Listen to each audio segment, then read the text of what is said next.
ভোলার চর পাতিলা সংগ্রামী মানুষের জীবনযাত্রা। চর পাতিলার মানুষের নদীতে মাছ ধরে অক্লান্ত পরিশ্রম করে জীবিকা চালায়।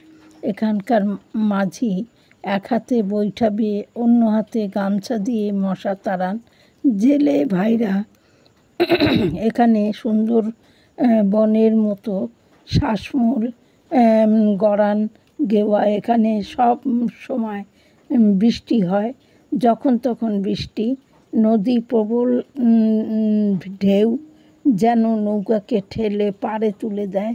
চরে একটু আগে বৃষ্টি হয়ে যাওয়ার ফলে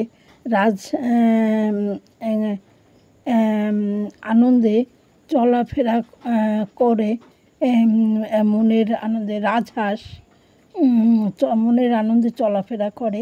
এই চরের ঘরগুলি মাটির দেওয়াল, গোল পাতার ছাউনি, অতি সাধারণ জীবনযাপন। একদিকে টিনের